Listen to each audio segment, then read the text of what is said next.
வணக்கம். Welcome to break time. அயோத்தியில் ராமர் கோயில் கட்டிட்டு வராங்க. அது எல்லாருக்கும் தெரிஞ்ச விஷயம். அது இப்போ ஆல்மோஸ்ட்டு முடிச்சுட்டு பிரதிஷ்டை பண்ணி மக்கள் பயன்பாட்டுக்காக வரப்போகுது.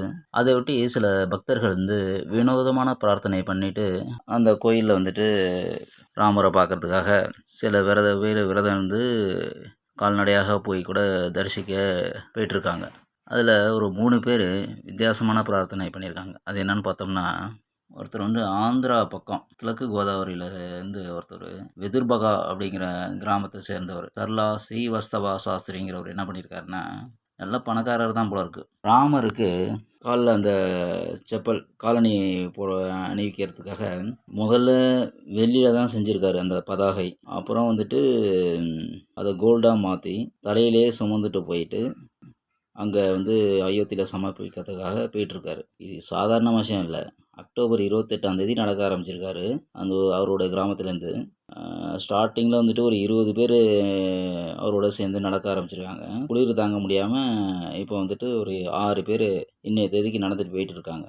அதை போயிட்டு உத்தரப்பிரதேசத்தை முதல்வர்கிட்ட கொடுத்துட்டு கோயிலில் சமர்ப்பிக்கிறதுக்காக போயிட்டுருக்காரு. அந்த காலனி 12.5 கிலோ மொத்தம் 1 கோடிக்கு மேலே வருமா. அதனால் பணக்காரங்க இந்த மாதிரியான பிரார்த்தனைலாம் செய்ய மாட்டாங்க. நடந்து போகிறது இதெல்லாம் இவ்வளோ தூரம் 1000 கிலோமீட்டருக்கு மேலே நடந்து போகிறாருங்கன்னா அது ரொம்ப பெரிய விஷயந்தான். அப்புறம் அதே மாதிரி இன்னொருத்தர் என்ன பண்ணியிருக்காரு, மகாராஷ்டிரா மாநிலம் நாக்பூரை சேர்ந்த ஒரு சமையல் கலைஞர் 7000 கிலோவுக்கு அல்வா தயாரிக்கிறாராம் ராமருக்காக.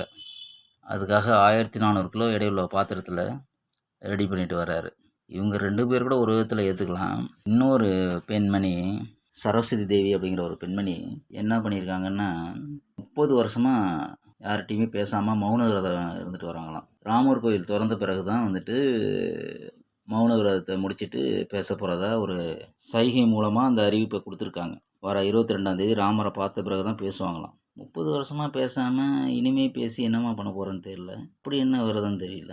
நம்ம தமிழ்நாட்டு மக்களுக்கும் ராமருக்கும் ரொம்ப தூரம். நமக்கு தெரிஞ்சதெல்லாம் முருகன், பிள்ளையார், சிவன் இப்படி தான் இருக்கும். உங்களுக்கு இந்த சேனல் பிடிச்சிருந்தா மறக்காமல் லைக் பண்ணுங்கள், கமெண்ட் பண்ணுங்கள், ஷேர் பண்ணுங்கள், சப்ஸ்கிரைப் பண்ணுங்கள். தேங்க்ஸ்.